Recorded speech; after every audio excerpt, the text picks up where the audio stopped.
I'm going to see you for longer. Because every time I put a video on Facebook, it's just me like that.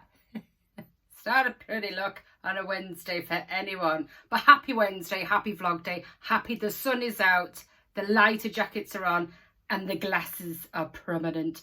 And I always think when you see somebody with a pair of sunglasses on, it's a happy day. I love wearing sunglasses, even though I probably need some prescription ones. Because as you would imagine, I know a fair amount of people in Garforth.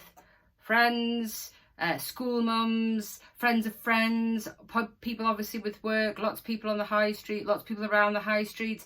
And I always feel rude if I haven't got my glasses on and they go, Chris! And I'm like that. And they just think, rude. So, you know, sunglasses prescription, but if you've got your sunglasses on today, wear them because you're protecting your eyes, just not looking cool. So good news this week, as released yesterday or yesterday evening, the lovely Garforth Hedgehog group, they announced that HIPCO and Garforth Building Supplies have now started work on their Hogspital. It's really hard to say, Hogspital. And it started, and it was for me to get a phone call in, to ask the question, to see if they can help. Amazing. And I knew HIPCO would be brilliant, and the fact that then HIPCO knew Garforth Building Supplies, who then are going to supply the materials for free. And then obviously the Hedgehogs, Garforth Hedgehogs, have then put a GoFundMe page up, and they've managed to get some money for that, and they've got enough money now to get an air conditioning unit, and their son's helping too. So it's all come together oh so beautifully, and sometimes it just needs a conversation. And that conversation has led to beautiful things. So I'm really, really happy that now the project's running, and HIPCO, Garforth Building Supplies, and Sue and Rob's getting that help financially. And, you know, it's lovely when I know that HIPCO would be brilliant and they would get behind something like that, because they're such a lovely company. And the people that run HIPCO are lovely. And obviously Garforth Building Supplies do need a shout out too for supplying the materials. But it just...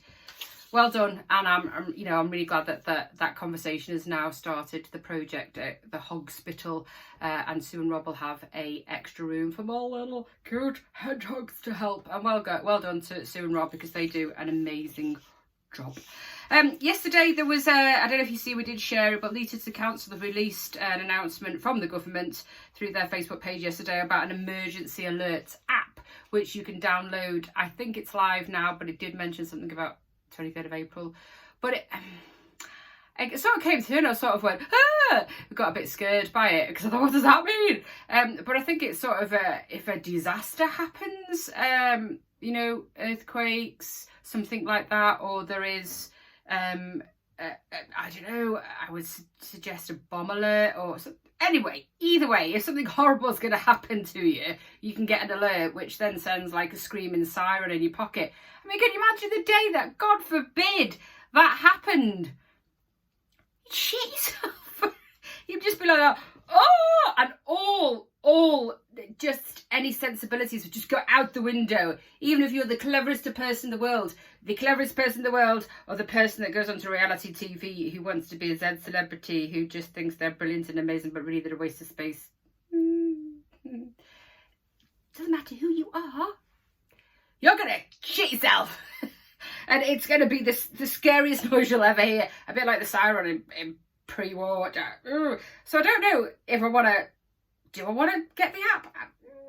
Probably read a bit more about it, but if you go onto the City Council website, it's a big, or the Facebook page, or the maindeal.co.uk, you will see the information there. You can click on it and find out more details about how it will work.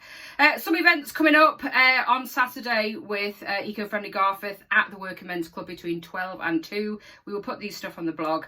It is growing green energy in Garforth. If you want to get behind that, and Eco-Friendly Garforth, a great little group of volunteers who are trying to, you know, make the future sustainable, make Garforth have a future with regards to it being a bit more green, more economically friendly. And it's brilliant that we've got a group who are doing that, and looking at the pollution in the air and looking at what they can do for us to live a greener and healthier life. So do go along to that. So it's the Working Men's Club between 12 and 2, and you might find some information. It's on Saturday there. Coming up on the 2nd of April, it's the Garforth Tigers Easter egg hunt at Gleeblands for kids. I think it's £3 a ticket. go onto their Facebook page, Garforth Tigers. There's a massive poster on there. And again, we will put all this stuff on, and it gives you the link so you can book tickets.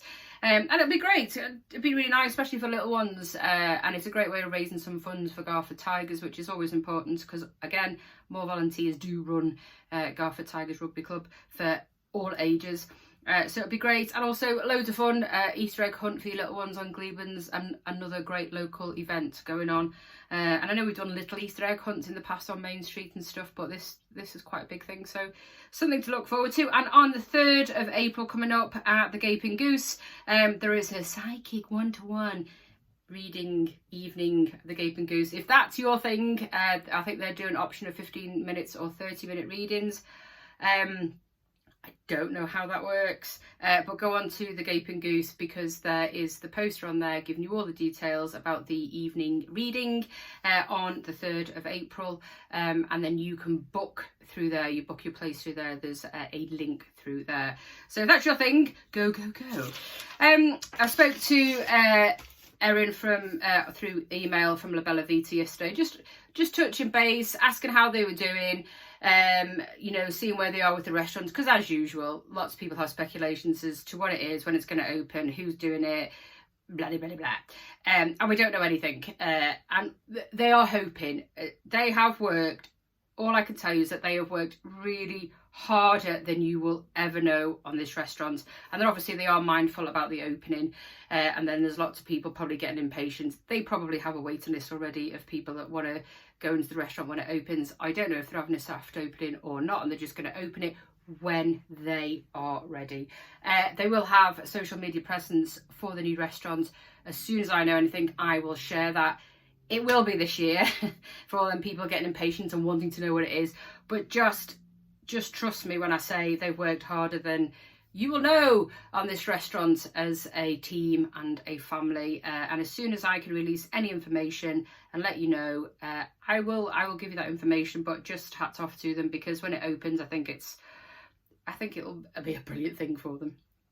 Moving forward, I've been looking, and a year ago, maybe 18 months ago, when we were starting to see things reopen, and obviously COVID had an impact on the changes of how High Street would work, mainly in city centres, and things that potentially would have happened in the not too distant future, COVID made it happen quicker.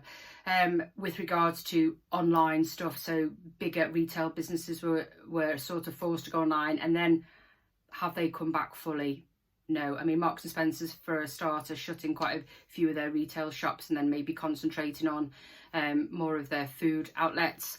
And then we've got businesses that are the big businesses that are shutting down. Obviously, we've seen more student accommodation going into the high street, and there's lots of people moaning about that. And the people moaning about student accommodation will never have been a student. People need to study and they need to have accommodation, so just crack on with it.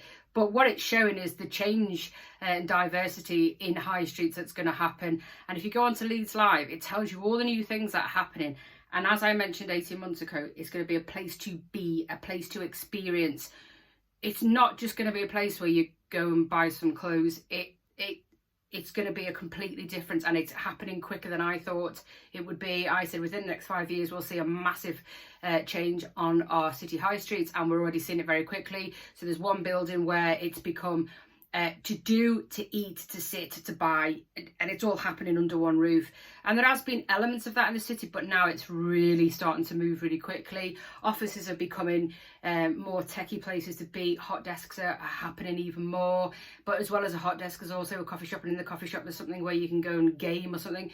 So we're starting to see that evolvement of a high street, and I'm actually quite excited about it. But we will see that, and it is moving quicker as we predict. Good. Going forward, it's going to be a busy week. I'm hoping to get the blog up on Friday as usual, but I'm away to the Wirral tomorrow. I have a funeral on Friday, so on the Wirral, so I'm just going to time it on the train to get it most of it written up, and then hopefully if online allows, I will have it up. But there may be can't get it up. That doesn't sound right either, but I'll do my best to get the blog up on Friday, and then on Saturday I'm away, come back on Friday, then away in Newcastle for my niece's hen do. I'm so glad it's not the other way around, because emotions are going to be high anyway. Friday and Saturday, and on Sunday I'm just going to sleep. Sleep, sleep, sleep. So I'm going to leave you. By the way, Mother's Day. I hope you had a beautiful time and bought lots of lovely local gifts. I took my mother and mother-in-law to see Hallelujah, with Jennifer Saunders and many fabulous English actors in there. Judi Dench, the likes, and you will notice loads of people. Please go and see it. It's made and created by directed by Alan Bennett, and as if you know Alan Bennett, he layers films, he layers things, he layers stories, and there is so much from it. A brilliant film. So highly recommend. I took them to see it and they were quiet for an hour or two. Anyway, moving on. Some interesting facts before I get to 11 minutes. The first postage stamp was created in the UK in 1840. Is this another thing that we're going to no longer see in 2040? What are we? Yeah, probably would be a thing, will it? I don't even think it'll be a thing in 5 years. Postage stamps. They're costing more than the actual thing that you're sending. Also, children ask 300, on average, children ask 300 questions a day. And I bet they start with, Mom! Because they never ask Dad, do they? Have a beautiful day.